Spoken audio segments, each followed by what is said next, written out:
오늘의 주요 뉴스입니다. 국내 엠폭스 환자가 2명 추가되면서 누적 환자가 18명으로 늘었습니다. 정부는 국내 감염 추정 환자 발생이 이어지자 감염 예방 수칙 준수 안내문을 배포하는 등 감시와 예방을 강화하기로 했습니다. 중국과 홍콩에서 오미크론보다 전파력이 훨씬 강한 코로나19 신종 변이가 처음 검출됐습니다. 신종 변이는 전파력이 강하고 항체 저항력도 갖췄지만 독성은 떨어지는 것으로 평가됐습니다. 코로나19에 걸릴 경우 당뇨병 발병 위험이 17% 높아진다는 연구 결과가 나왔습니다. 코로나19 감염자 12만 5천 명을 추적 관찰한 결과인데 코로나 감염자의 경우 회복 후에도 정기 진료를 받아 당뇨병 발병 사실이 쉽게 확인된 것이라는 반론도 있습니다. 이달까지였던 유류세 인하 조치가 기존 인하폭 그대로 넉 달 더 연장됩니다. 정부는 최근의 어려운 재정 여건에도 서민 경제 부담 완화를 최우선으로 고려했다고 밝혔습니다. 유럽연합 EU가 세계 반도체 시장 점유율을 오는 2030년까지 20%로 끌어올리는 반도체법 시행에 합의했습니다. 미국에 이어 유럽연합까지 사실상 반도체 공급 독립을 선언하면서 글로벌 반도체 공급망 패권 경쟁이 시작됐습니다.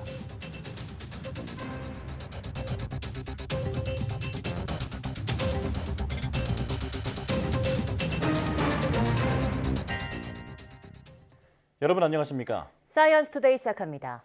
옛 원숭이 두창 엠폭스 확진자가 2명 더 확인되면서 지난 7일 이후 국내 감염 추정 환자는 13명으로 누적 환자는 18명으로 늘었습니다. 질병관리청은 서울과 경기도에 사는 내국인이 피부 병변 등의 증상을 보여 검사를 받고 각각 17번째, 18번째 환자로 확진됐다며 모두 최초 증상 발현 전 3주 안에 해외여행 이력이 없다고 밝혔습니다. 방역당국은 이들을 포함해 최근 확진된 13명 모두 국내 감염으로 추정된다며 고위험시설 또는 모바일 앱 등에서 익명의 사람과의 밀접 접촉력이 확인된 사람이 대다수였다고 설명했습니다. 질병청은 국내 감염 추정 환자 발생이 지속함에 따라 고위험군 이용시설과 모바일 앱 이용자를 대상으로 감염 예방수칙 준수 안내문을 배포하는 등 감시와 예방을 강화하기로 했습니다.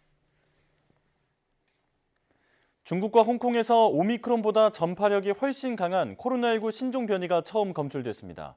중국 질병통제예방센터는 지난 7일부터 13일 중국 본토의 코로나19 감염 사례를 관찰한 결과 오미크론의 하위 변이인 XBB 1.16 15건이 검출됐다고 밝혔습니다. 홍콩 보건당국도 17일 같은 변이 감염 사례 7건을 확인했다고 발표했습니다. 별자리에서 유래한 아르크투루스라는 별칭을 얻은 이 변이는 최근 인도와 미국, 영국, 호주 등 29개 국가에서 확인됐고 감염되면 결막염 증세가 나타나기도 하는 것으로 알려졌습니다. 전문가들은 신종 변이의 전파력이 강하고 항체 저항력도 갖췄지만 독성은 떨어진다고 평가했습니다.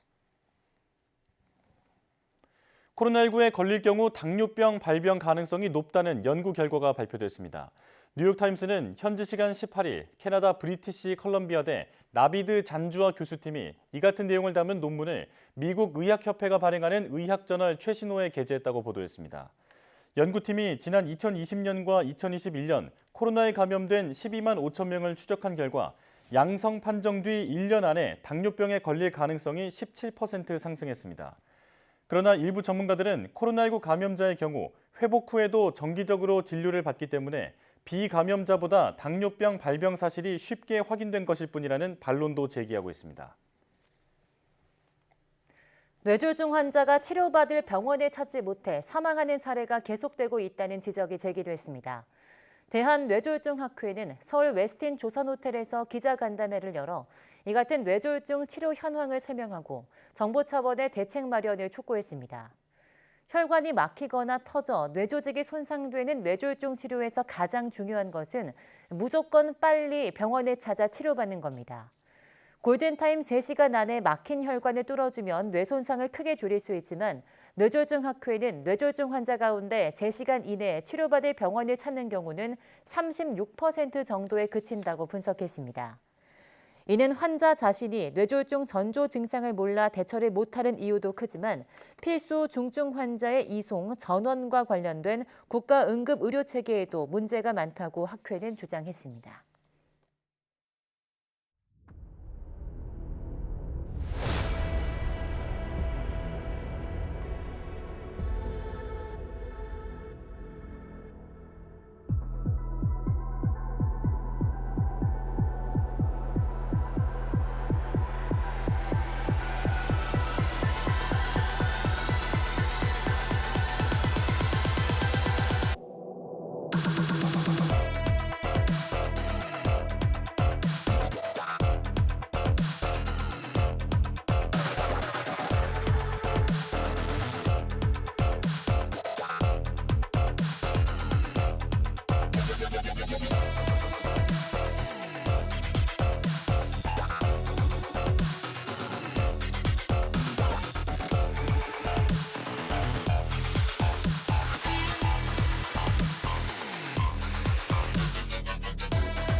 최근 마약 범죄가 기승을 부리며 수사기관마다 마약과의 전면전을 선포했지만 누구나 쉽게 마약을 구할 수 있는 현실은 크게 바뀌지 않고 있습니다. 불법 마약 판매글이 온라인 공간에서 번지는 속도를 차단 조치가 따라가지 못하는 탓인데 최근 정부가 대책을 내놓았지만 당장 효과를 보긴 쉽지 않아 보입니다. 송재인 기자입니다.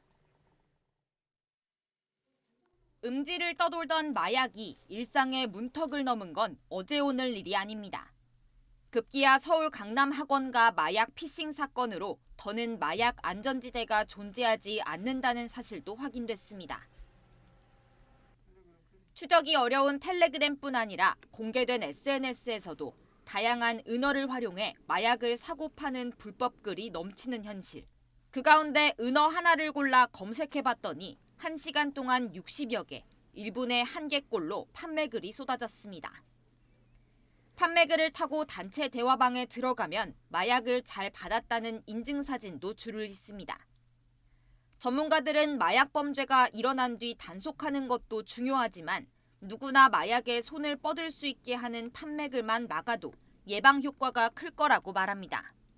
예방 효과는 분명히 있겠죠. 청소년이나 어린이들 그런 다음에 현혹돼가지고 피해자가 나올 수 있는 걸 막을 수는 있겠죠. 이 같은 판매글을 차단하려면 방송통신심의위원회의 심의회의 결정이 있어야 합니다. 하지만 심의회의는 일주일에 한두 번 열릴 뿐이라 그 사이 판매글은 며칠씩 방치되고 또 불어납니다. 현행법은 불법 콘텐츠 차단을 위한 심의회의는 대면으로 열도록 규정해서 실시간으로 대응하는 데 한계가 있다는 게 방심위 설명입니다. 때문에 마약 관련 불법 콘텐츠 차단을 서면으로도 신속히 결정할 수 있도록 하는 법률 개정안이 국회에서 발의돼 정부도 개정 의지를 밝혔지만 얼마나 실효성이 있을지는 의문입니다.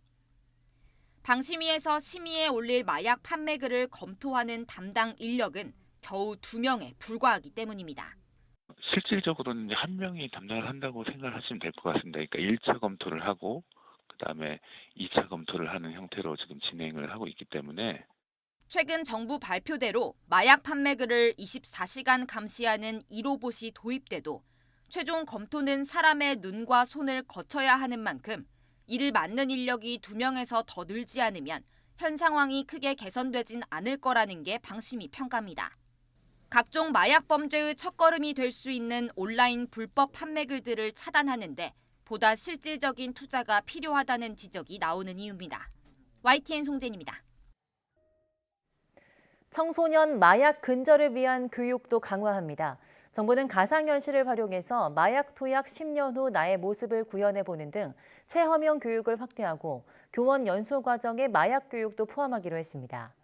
마약 전문가와 교사로 구성된 학교 마약 예방 교육 지원 전문위원회를 꾸리고 모방 범죄를 줄이기 위해서 마약 범죄 언론 보도 권고 기준도 마련할 계획입니다. 정부는 또 개별 홈페이지에 흩어져 있는 마약 예방 정보를 한눈에 알 수 있는 통합 홈페이지를 구축하겠다고 밝혔습니다.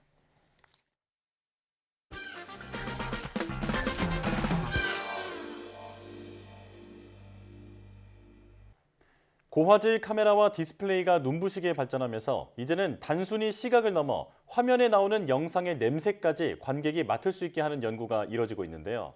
그런데 이런 시도가 이미 60여 년 전에 미국에서 실제로 이뤄졌다고 합니다. 보다 실감나는 영화 관람에 대한 욕구는 옛날에도 마찬가지였던 것 같은데요.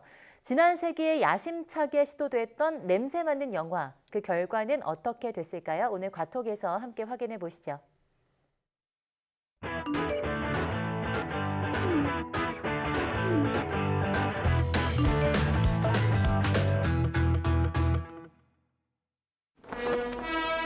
안녕하십니까. 과학 명작 극작의 코브라 박사입니다. 자, 오늘도 특별한 과학 이야기를 준비했습니다. 오늘의 주제는 바로 이겁니다. 세계 최초 냄새나는 영화가 망한 이유? 이 냄새, 스멜. 사실 저도 이런 생각을 해본 적이 있습니다. 그 TV에서 맛있는 요리 같은 거 나올 때, 저 냄새가 TV에서 같이 나오면 어땠을까? 요즘 4DX 영화도 있고 그런데 그 냄새 나는 영화는 그러고 보니 못 본 것 같아요. 아이디어는 괜찮은 것 같은데. 자, 도대체 왜 망했을까요? 지금부터 만나보시죠. 엘리샤, 나의 사랑을 받아줘. 제임스,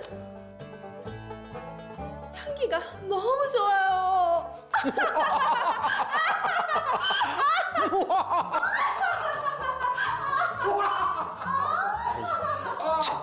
아니 지들끼리 냄새 맡으면 뭐 좋다고 하기는 뭐 좋냐 그게? 아니 무슨 향기인데? 아니 나도 좀 맡아보자. 에이, 참. 광고회사 간부 출신의 후각학자 한스 라우베는 영화 속 냄새를 직접 맡아볼 수 없다는 것이 늘 불만이었는데 잠깐만, 나 같은 사람이 많지 않을까? 그래, 이럴 게 아니라 내가 냄새까지 맡을 수 있는 영화를 만드는 건 어때? 좋아, 좋아. 그리고 1939년 뉴욕 세계 박람회. 여러분, 우리는 항상 눈으로만 영화를 봐왔습니다. 하지만 만족하십니까? 여자 주인공이 맡는 꽃향기를 왜 우리는 맡을 수 없는 걸까요? 영화는 눈으로 보는 게 아니라 오감으로 느낄 수 있어야 합니다. 그래서 저는 냄새를 맡을 수 있는 영화 상영기를 개발했습니다. 이름하여 스멜로 피자. 한스 라우베는 영화의 냄새까지 체험할 수 있는 후각 장치를 만드는데 성공했다. 그의 아이디어가 공개되자 사람들은 큰 관심을 보였는데 어머, 그럼 영화에서 나는 모든 냄새가 여기서 난다는 건가요? 물론이죠. 이 기계를 극장에 설치하기만 해도 냄새가 막 방출됩니다. 어머, 세상에, 너무 신기하다. 어머, 세상에. 그리고 1960년 첫 번째 후각 영화가 제작됐는데 바로 엘리자베스 테일러가 주연을 맡은 영화 미스터리의 향기였다.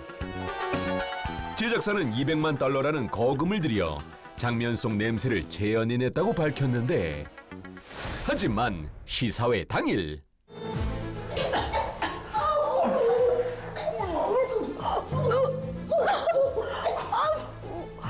아니, 냄새가 난다더니 완전 악취가 나잖아. 아니, 이게 뭐예요? 아우, 냄새. 아니 그게 저도 이럴 줄 몰라요. 아우, 냄새. 아우. 영화를 보다 고통을 호소하며 뛰쳐나온 사람들. 도대체 무슨 일이 있었던 걸까? 몇 시간 전 자, 여러분, 그럼 세계 최초 후각 영화의 상영을 시작하겠습니다. 브라보! 멋지다! 그렇게 시작된 영화 스멜 오 비전은 미리 준비된 향기를 화면에 맞추어 객석으로 뿜도록 되어 있었는데 객석 주변에 설치된 파이프로 압착 공기가 나와 냄새가 송출되는 방식이었다. 처음 장미가 나오는 장면에는 장미 향이 나왔고 카페 장면에서는 커피 향이 나왔는데 그 후로 구두약, 담배, 향수 등 다양한 향이 파이프를 통해 배출됐다. 하지만 문제는 방출되는 냄새들이 서로 뒤섞이기 시작했다는 것이었는데 어우, 냄새가. 아우. 냄새들은 점점 불쾌한 조합을 만들어냈고 관객들은 더 이상 버틸 수가 없었다. 아니 저기 아니 잠깐만요. 아니 아니 아직 영화가 안 끝났는데 뭘 가겠다는 거예요? 이렇게 냄새가 나는데 여기 더 이상 어떻게 했어요? 더 있다가는 더 할 것 같다고요. 아우. 아니 그건 그렇지만 좀 더 보시지. 가지 마세요. 아하이 아우 고약해. 결국 스멜로 비전의 시사회는 그대로 고별 공연이 되었고 거금을 들여 제작된 영화는 냄새를 뺀 뒤 스페인의 휴일이라는 제목으로 슬그머니 재개봉을 하게 됐다. 세계 최초의 냄새나는 영화는 정말 너무 냄새가 나서 망해버린 것. 그런데 말입니다. 2011년 만 가지의 향기를 낼 수 있는 TV 기술이 우리 국내 기업과 미 대학 연구진에 의해 개발됐다는 뉴스가 있었습니다. 하지만 왜 아직까지 제품이 나오지 않은 걸까요? 사실 냄새를 재현하는 것은 말처럼 그렇게 간단하지가 않거든요. 빛은 삼원색의 조합으로 다른 모든 색을 만들 수 있지만 냄새는 기본 분자라는 것이 없기 때문에 일일이 향기 분자를 조합해 향을 만들어야 합니다. 또한 시각이나 청각과 달리 후각은 개인차가 매우 큰데요. 남녀, 나이에 따라 수천 배 이상 차이가 나기도 한다네요. 때문에 기술이 발전해도 냄새를 재현하는 데에는 여전히 난관이 많은 것이죠. 최근에 일본에서 맛을 느낄 수 있는 TV가 나왔다고 하는데요. TV 화면상의 위생 필름을 혀로 이렇게 핥으면 맛이 느껴진다고 합니다. 단맛, 짠맛, 신맛, 쓴맛 등 다른 맛을 내는 10개의 통을 화면 위 용기에 설치하고 프린터 카트리지가 색을 조합하는 것처럼 맛을 조합해서 시청자가 원하는 맛을 스프레이로 뿌리는 방식이라고 하는데요. 이거 과연 스멜로 비전의 전철을 밟지 않을 수 있을지 지켜봐야 될 것 같습니다. 그럼 저는 다음 시간에 더 재미있는 과학 이야기로 돌아오도록 하겠습니다. 안녕! 그 전에 핫 이슈! 이번 주 핫 이슈. 꽃피는 4월은 무슨 달? 바로 과학의 달이죠. 과학의 달을 맞이해 전국 과학관과 연구기관에서 다양한 행사와 이벤트를 준비했는데요. 많아도 너무 많아. 이럴 땐 사이언스홀 행사 검색하기를 클릭. 내가 사는 지역과 가고 싶은 행사의 분류를 선택하면 가까운 곳에서 열리는 과학 행사를 한눈에 확인할 수 있으니 꼭 활용해 보시길 바랍니다. 그리고 특별한 챌린지도 준비되어 있습니다. 자, 이렇게 저처럼 몸으로 과학의 달 숫자 4를 표현해 주시면 됩니다. 이렇게 4 4 4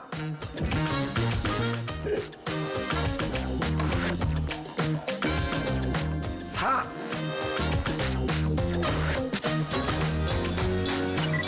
인증샷을 SNS에 올린 뒤 링크를 제출하면 치킨과 커피 쿠폰을 쏜다고 하니까요.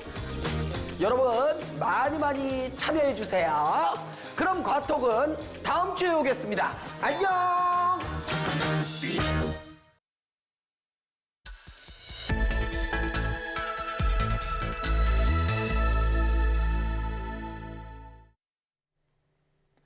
마이크로바이옴 치료제는 장내 미생물을 활용해서 만든 치료제인데요. 미국에서 세계 최초로 먹는 마이크로바이옴 치료제 허가가 임박했다는 소식입니다. 자세한 내용은 이성규 기자와 함께 이야기 나눠보겠습니다. 어서 오세요. 안녕하세요. 네, 안녕하십니까. 자, 마이크로바이옴 요즘 정말 많이 듣는 말인데 단어는 좀 어렵거든요. 좀 쉽게 설명해 주시죠. 저도 좀 어려운데요. 이 네. 마이크로바이옴은 이 미생물, 우리 몸에 사는 미생물과 그 미생물이 이루는 생태계 이제 합친 말이고요. 네. 사실 이제 우리 몸에는 인간의 세포수보다 훨씬 더 많은 수의 미생물이 살고 있거든요. 이 미생물의 한 90% 정도가 장에서 서식하고 있는데 네. 우리 이제 장에 미생물이 있다 그러면 보통 소화에만 작용할 것 같잖아요. 네. 근데 이 미생물들이 소화뿐만 아니라 면역 반응과 같은 다양한 인체 기능에도 관여하고 있는 것으로 알려졌습니다. 이 장내 미생물이 굉장히 많은 종류가 우리 몸속에 살고 있는데 네. 평소에는 이들 미생물들의 어떤 균총이 서로 균형을 이뤄가지고 몸에 이로운 작용을 하거든요.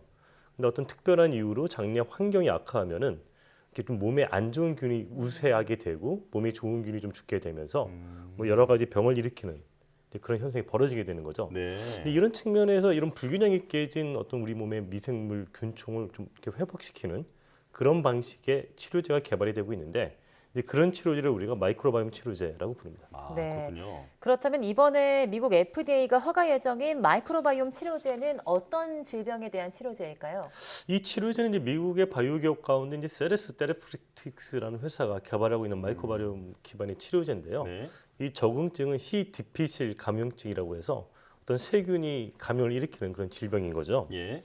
이 C. 디피실균이 장내에서 과잉, 많이 이렇게 증식하게 되면은 뭐 설사와 염증을 유발하고 이제 조금 더 심해지면 장기 부전. 근데 거기서 더 심해지면 이제 사망에도 이르게 하는 그런 감염증인데 현재 이제 이 감염증의 어떤 대표적인 표준 치료는 항생제예요. 예. 근데 이제 항생제를 치료한 이후에도 이 감염증이 재발 위험이 커질 수가 있는데 이 예를 들면 항생제를 치료하게 되면은 이 항생제가 이 C. 디피실균만 죽이는 게 아니라 이 C. 디피실균을 억제하는 좀 이로운 작용을 하는 균도 같이 죽이거든요. 근데 그렇게 되면은 이제 이 C. 디피실균이 득세하게 되면서 반복적으로 이제 항생제를 치료하게 되면은 어떤 재발 위험성이 커진다. 이렇게 알려져 있어서 이 감염증에 대한 좀 항생제 이후에 새로운 치료 전략이 필요한 거죠. 아, 그렇군요. 그러니까 항생제를 맞으면 치료가 되기는 하는데 장내 환경까지 무너지다 보니까 이제 재발 위험이 커지는 문제가 있었다. 이렇게 정리할 수 있겠는데 그렇다면 말씀해 주신 세레스 테라피틱스의 이 치료제 임상시험 결과는 어떻게 나왔습니까? 이 세레스 테라피틱스는 임상 3상에서 이제 어떤 이 개발 중인 약의 어떤 유효성을 입증했다라고 발표를 했는데요. 네. 이제 임상 3상 결과를 살펴보면은 일단 8주간 이 개발 중인 약을 투여를 했어요. 네.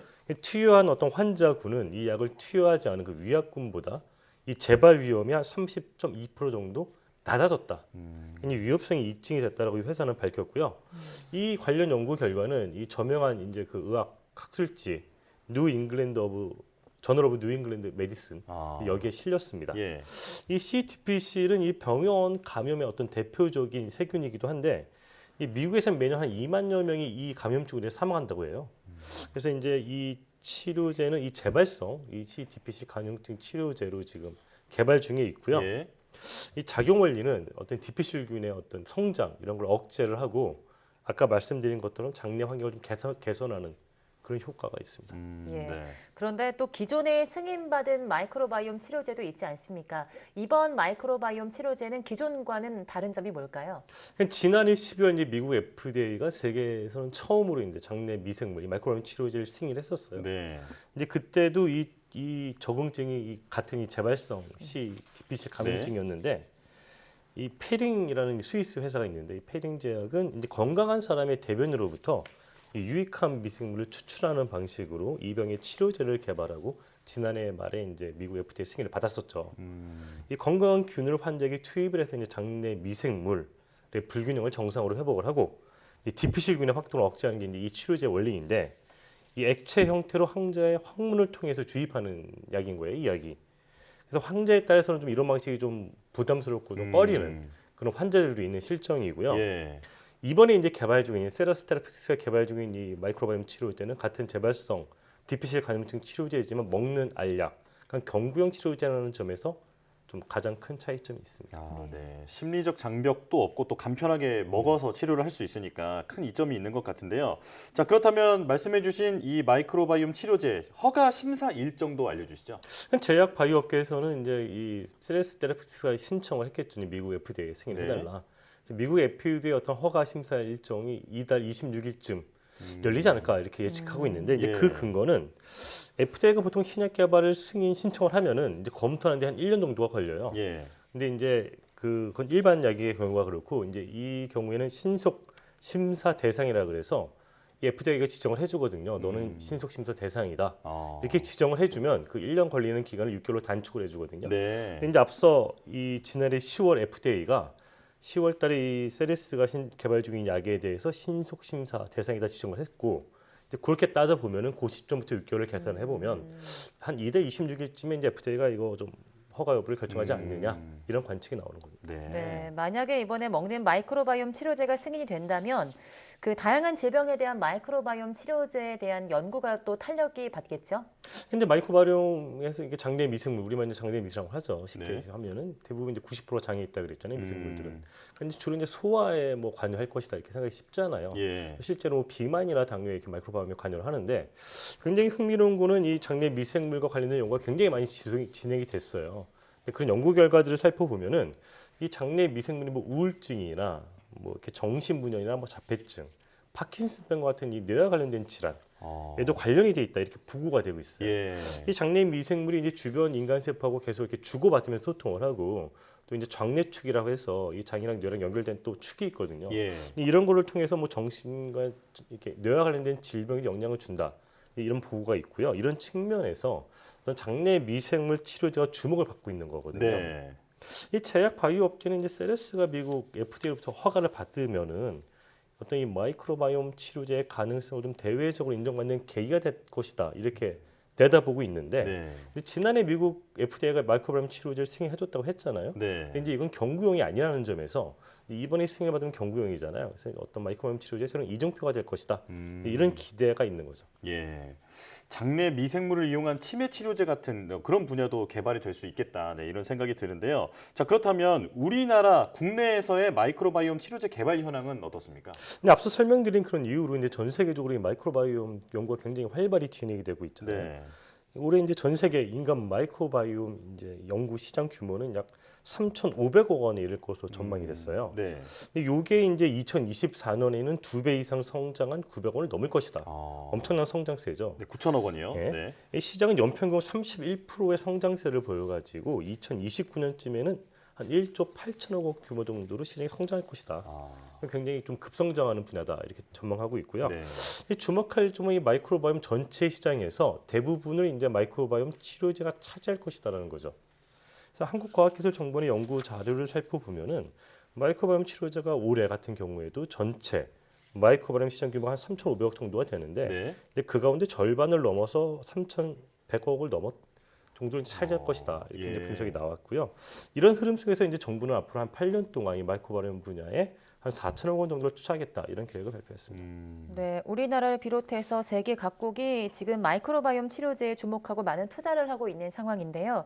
마이크로바이옴 치료제 의의는 뭐라고 보십니까?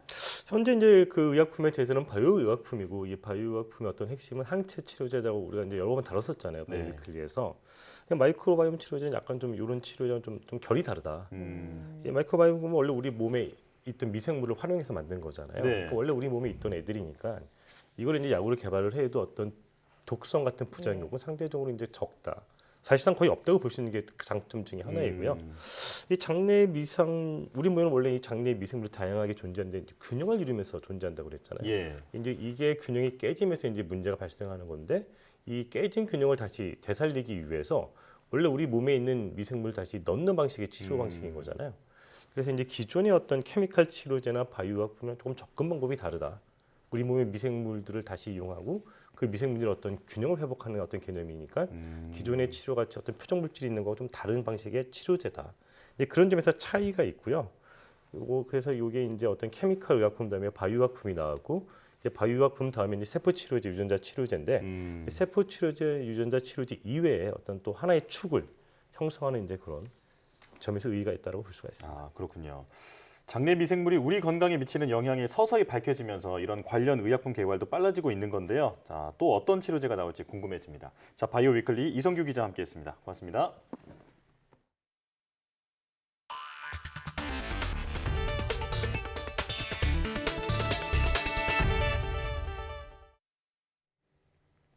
유럽연합 EU가 미국에 이어 사실상 반도체 공급 독립을 선언하는 법 시행에 합의했습니다. EU는 세계 반도체 시장 점유율을 오는 2030년까지 20%까지 늘리는 내용의 반도체법을 시행하기로 합의하면서 글로벌 반도체 공급망 혈투가 본격화하고 있습니다. 보도에 김상우 기자입니다. 미국은 지난해 8월 초 총 2,800억 달러, 약 366조 원 규모의 반도체 산업 육성법을 공포하며 반도체 메이드 인 아메리카를 선언했습니다. But these industry leaders also see America is back. The future of the chip industry is going to be made in America. 미국의 이 같은 반도체 독립 선언이 나온 뒤 약 8개월 지나 이번에는 유럽연합 EU가 뒤를 이었습니다. EU의 기존 연구개발과 제조 장비 기술 강점을 바탕으로 오는 2030년까지 EU의 전 세계 반도체 생산 시장 점유율을 기존 9%에서 20%로 확대하는 내용의 반도체법 시행에 합의한 것입니다. 신규 입법안 추진 시 세부 내용을 확정하는 가장 중요한 관문인 EU 행정부격인 집행위원회와 27개국을 대표하는 이사회 그리고 유럽의회 이들 3자 간의 협의가 최종 타결된 것입니다. 당초 EU 집행위는 첨단 반도체 공장 육성만 지원할 방침이었지만 협의 과정에서 특히 첨단 기술뿐 아니라 구형 공정의 생산 부분과 연구개발, 설계 부분 등 반도체 공급망 전반으로 지원을 확대하기로 합의했습니다. 사실상 반도체 자립을 선언한 것으로 이를 위해 총 430억 유로, 약 62조 원 규모의 보조금과 투자를 통해서 역내 반도체 생산 역량을 단기간에 확대하기로 했습니다. AFP 통신은 EU가 반도체 생태계 자립을 위해 미국은 물론 한국, 일본, 중국 등과의 글로벌 반도체 경쟁에 뛰어든 것이라고 분석했습니다. EU 반도체법은 형식적 절차에 해당하는 유럽의회와 이사회 각각의 표결을 거쳐서 시행됩니다. YTN 김상호입니다. 정부는 EU의 반도체법 추진 움직임과 관련해 국내에 미치는 영향은 크지 않을 것이라고 진단했습니다. 산업통상자원부는 EU의 반도체법에 역외 기업에 대한 명시적인 차별 조항이 포함되어 있지 않고 우리나라 반도체 기업 생산 시설이 유럽에 있지 않아 직접적인 영향은 적다고 밝혔습니다. 다만 EU의 반도체 제조 역량이 강화될 경우 반도체 시장에서 경쟁이 심해질 수 있다면서도 유럽 내 반도체 생산 설비 확충은 국내 소부장 기업들의 수출로 이어질 수 있다고 설명했습니다. 그러면서 법안이 최종 확정될 때까지 업계와 소통해 대응 방안을 적극적으로 모색하겠다고도 덧붙였습니다. 고객이 원하는 대로 공간을 재구성하는 전기차인 PBV, 즉 목적 기반 차량이 최근 기공식을 연 기아 화성 공장에서 내후년에 출시됩니다. 교육이나 의료, 오락 등 맞춤형 서비스를 자유롭게 즐기는 PBV는 미래 전기차 시장의 판도를 바꿀 것으로 기대를 모으고 있습니다. 이승윤 기자입니다. 4개의 바퀴 위에 상상하는 자동차를 만들어요. 병원 자동차, 로봇 자동차, 캠핑 자동차. 자동차의 공간을 우리 마음대로. 사용자 목적에 맞게 공간을 바꾸는 PBV 전기차는 이동수단을 넘어 삶의 공간이 되는 미래를 준비하고 있습니다. 완벽한 자율주행과 인공지능의 경로 설정, 군집 주행을 통해 교통사고 위험을 없애고 교통과 물류 흐름을 최적화합니다. 360도 회전이 가능한 뒷좌석과 조수석은 물론 운전석도 이제 운전에서 해방돼 어떤 활동이든 할 수 있게 됩니다. 하부는 배터리를 깐 스케이트보드 형태인데 용도에 따라 길이를 4에서 6m로 조절 가능합니다. 대중교통과 다목적 공간, 의료 서비스, 주거 공간, 푸드트럭, 화물 운송, 무선 충전 등 고객이 원하는 목적으로 활용할 수 있는 게 특징. 주행 중 무선 충전과 태양광 충전이 가능한 것도 강점입니다. 미래형 상용화가 진행 중인 가운데 전 세계 PBV 규모는 연평균 33%씩 늘어나 오는 2025년엔 130만 대에 이를 전망입니다. 이런 흐름에 발맞춰 현대자동차 그룹은 경기도 화성에 전용 공장을 짓기로 했습니다. 기아는 고객 맞춤형 전기차인 PBV 사업을 통해 미래 모빌리티 산업의 새로운 시장을 개척할 것입니다. 전 세계 최초의 PBV 전기차 전용 공장이라는 큰 의미가 있습니다. 내후년 선보일 최초의 PBV 차량은 중형급으로 개발돼 배달과 차량 호출, 기업 간 거래 수요에 대응하게 됩니다. 이후 물류와 배송, 셔틀, 이동식 오피스나 스토어 등으로 활용할 대형과 소형, 중형 로보택시까지 라인업을 확대할 예정입니다. YTN 이승윤입니다. 현대차가 미국 정부의 전기차 보조금 지급 대상에서 빠진 뒤 잠재 고객들이 빠져나가고 있다고 미국 블룸버그 통신이 지적했습니다. 이 통신은 시카고에 사는 30대 변호사가 당초 현대 아이오닉 5를 사려다 최고 7,500달러, 약 1,000만 원에 이르는 보조금을 받지 못하게 되자 이 차를 사지 않기로 했다고 전했습니다. 이어 현대차의 전기차 모델이 지원 대상에서 빠진 것은 놀라운 일이 아니라며 바이든 대통령이 서명한 인플레이션 감축법 IRA의 시행으로 더 많은 소비자들이 자동차 구매 계획을 바꿀 수 있다고 지적했습니다. 또 통신은 내년 말이 돼야 55억 달러 규모의 조지아 새 공장이 준공돼 보조금 지원이 가능한 차량을 생산하게 된다며 그 사이 미국 시장에서의 매출 감소가 현실이 될 수 있음을 시사했습니다. 이번 달까지였던 유류세 인하 조치가 넉 달 더 연장됩니다. 휘발유 25%, 경유 37%인 기존 인하폭도 유지됩니다. 이영원 기자입니다. 유류세 인하 조치가 연장된 건 이번이 네 번째입니다. 재작년 11월 도입 당시 인하폭은 20%였습니다. 이후 30%에 이어 지난해 7월에는 역대 최대폭인 37%로 올해 넉 달 연장되는 기름 종류에 따라 인하폭을 달리했습니다. 이런 인하폭은 이번에도 유지됩니다. 휘발유에 붙는 세금을 25%, 경유 LPG는 37%로 200원씩 인하 혜택이 계속됩니다. 세수 부족의 인하폭 축소도 고려됐지만 여론 악화 우려에 그대로 유지를 결정한 겁니다. 최근 국제 유가가 다시 올라 유류세를 환원하면 서민 부담이 커지는 데다 물가를 자극할 수 있기 때문입니다. 국제 유가가 다시 또 오르기 시작하고 여기에 따라서 국내 또 휘발유 가격 등도 상승세입니다. 저희들도 그 민생 부담 측면에서 더 전향적으로. 다만 연장 기간은 넉 달로 짧게 잡았습니다. 지난해 유류세 인하로 덜 거친 세금만 5조 원이 넘는 등 세수 확보 어려움도 무시할 수 없어서입니다. 세수 부족이 예상이 되거든요. 법인세 쪽에서 많이 또 인하를 해줬고, 그런데 유류세를 이전처럼 걷겠다 그러면 아무래도 국민적인 반발이 좀 많을 거고, 정부의 이번 조치는 어쩔 수 없는 그런 선택이라고 생각이 듭니다. 전문가들은 이번 인하 연장에 대해 고물가를 고려한 적절한 조치라고 평가했습니다. 하지만 하반기 물가가 안정되면 인하폭을 단계적으로 축소해 재정 악화에 대응해야 한다고 조언했습니다. YTN 이영훈입니다.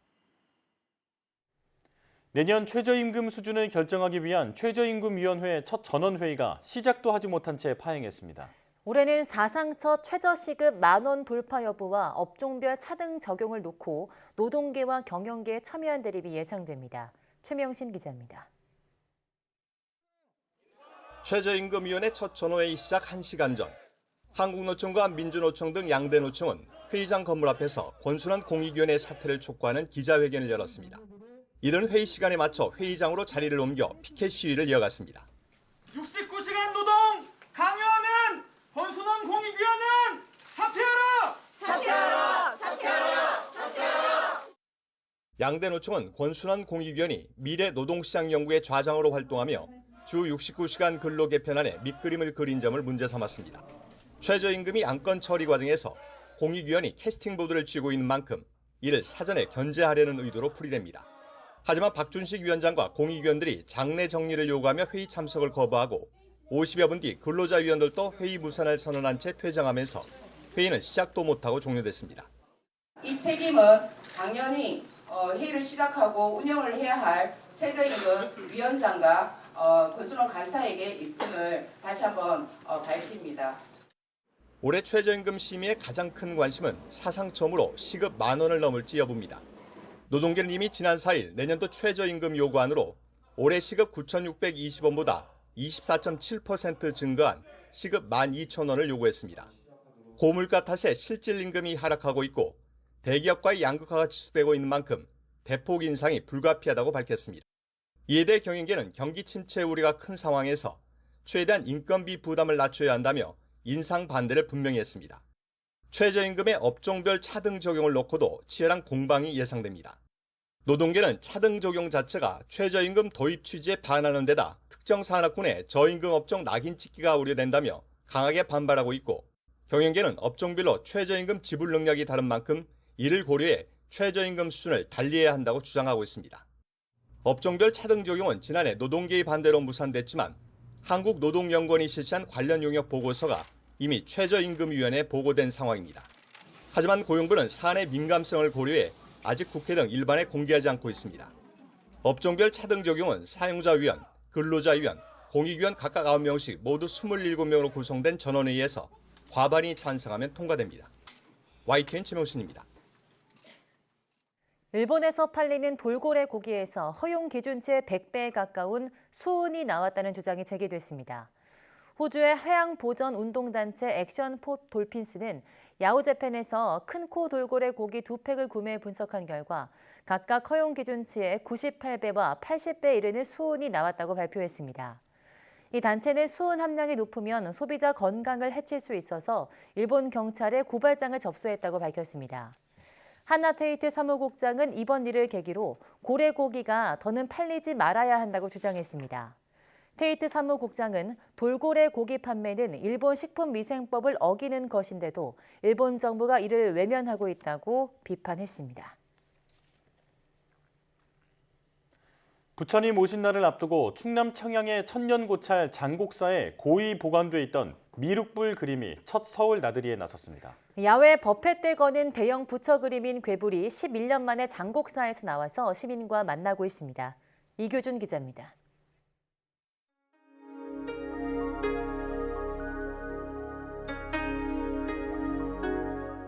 높이 9m에 이르는 장곡사 괴불이 국립중앙박물관에 걸렸습니다. 국보 장곡사 괴불 전시는 2012년 3월 통도사 성보박물관 전시 이후 처음입니다. 화폭 중앙에 연꽃가지를 든 미륵불이 잔잔한 미소를 띠며 서 있고 그 좌우에 비로자나불과 노사나불이 그려져 있습니다. 317폭을 단단히 이어붙인 바탕천엔 보살과 열애 천왕 등 형상 39구가 빼곡합니다. 형상 옆에 하나하나 명칭이 적혀 있는데 이런 경우는 매우 드문 사례입니다. 조선 후기의 괴불로 120여 건을 저희가 헤아릴 수 있는데요. 그중에서 기록이나 화기를 통해서 미륵불이라고 알려진 것이 이 장곡사 괴불을 포함해서 단 2점 있습니다.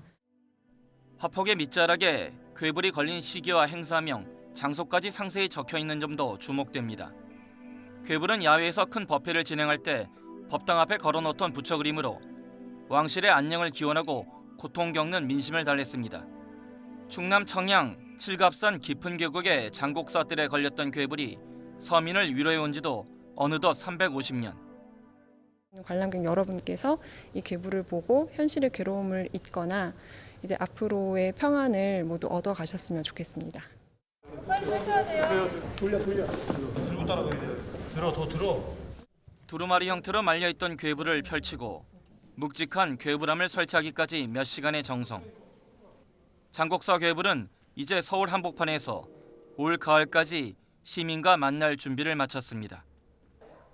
YTN 이교준입니다. 금호공대와 안동대, 경북도립대 등 경북에 있는 국공립대학교 3곳이 통합을 추진합니다. 학령 인구 감소, 지방대 경쟁력 약화 등에 대응하고 동시에 교육부가 추진하는 글로컬 사업도 겨냥한 방안입니다. 이윤재 기자입니다. 경북 구미에 있는 국립금호공과대학교와 안동과 예천에 있는 국립안동대 또 경북도립대, 세 대학이 하나로 합치는 방안을 추진합니다. 출산율이 떨어지면서 신입생이 줄어든 게 가장 큰 배경입니다.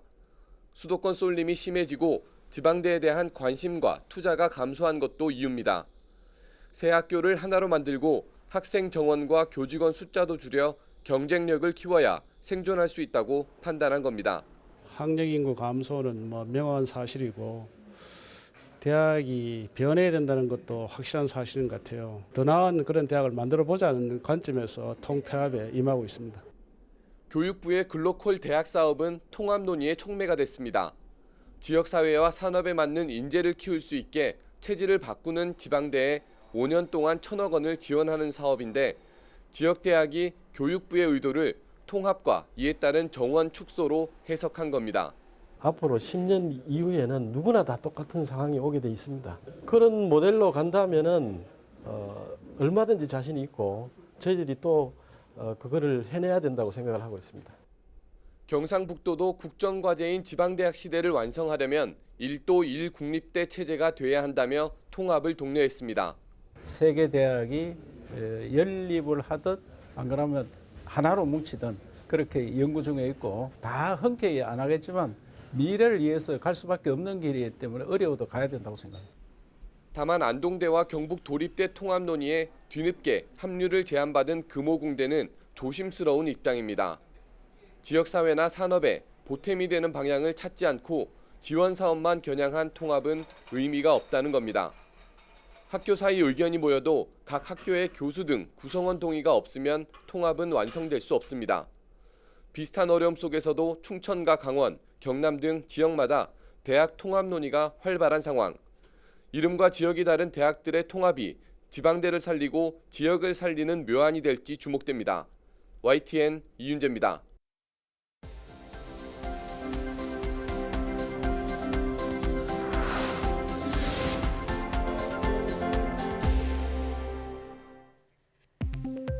국내 연구진이 로봇 2대를 동시에 무선 충전할 수 있는 기술을 개발했습니다. 한국전자통신연구원은 지면과 수직으로 배치된 지름 20cm 크기의 동전 모양 송신 코일의 양쪽 면을 모두 활용해 2대의 로봇을 동시에 충전하는 듀얼 사이드 로봇 무선 충전 기술을 개발했다고 밝혔습니다.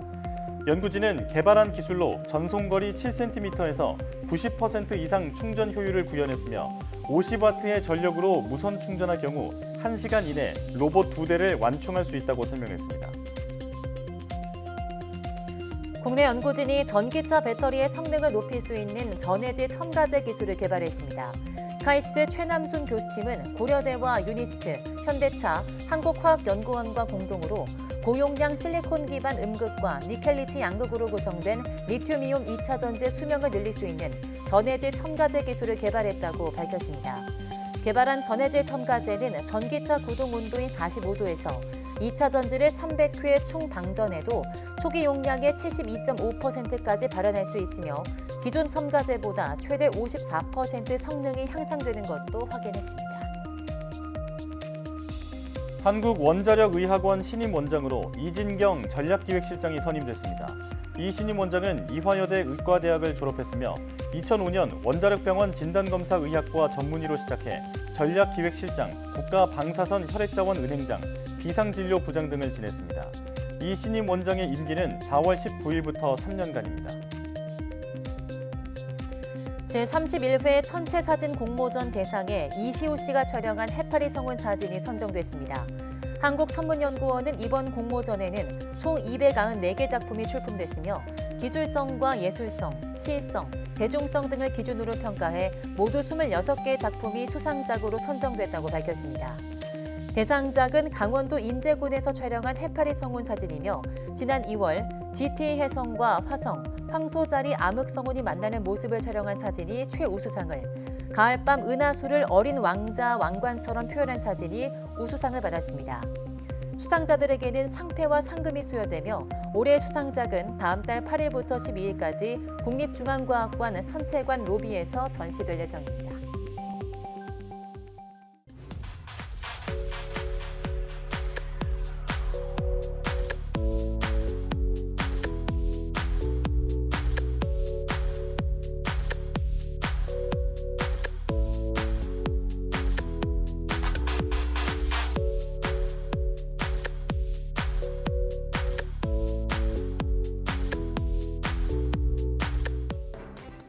세계 곳곳에서 오미크론보다 전파력이 훨씬 강한 데다 항체 저항력까지 갖춘 신종 변이가 검출돼 우려가 다시 커지고 있습니다.